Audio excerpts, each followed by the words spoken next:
Десетина семејства останаа на улица откако утринава пожар ја зафати старата зграда во центарот на Штип. Се уште во шок пред камерата на Алфа раскажуваат како од пламените јазици успеале да спасат жива глава. Гушчат и мирис ги разбудило од сон и сите избезумени почнале да трчаат кон влезната врата. Ната плакајки со трите деца са бали трчене кај мене, ја спајам станав, кажувам, шо се случува?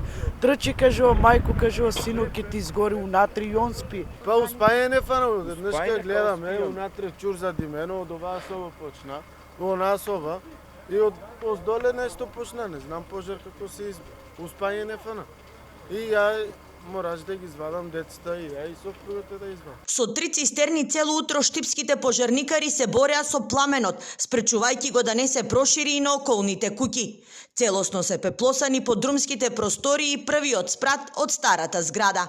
Левото крило не е зафатено и горниот дел од куќата не е зафатено, само долните простори има доста ѓубре и затоа и многу тешко се гасеше и интервенира тешко. Во старата зграда преку јавното предпријатие за станбени деловен простор сместени се само 2 возрастни и 8 деца. Останатите станари се диво населени. На црно, ти така државата не мисли. Имаме на партизанска бебе куќа, Буднанија, у диспанзеро исто изгореме и на диво улеземе, како сега, нема дека да одеме. И мораше да се сместим. Сега не знам каде ќе одеме, немаме кај да одеме, ово ми остана само од децата лиштата.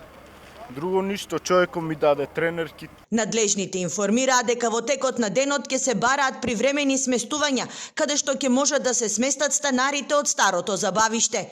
Инаку ова не е прв пожар во оваа зграда. Пред неколку години беше запалена и кровната конструкција.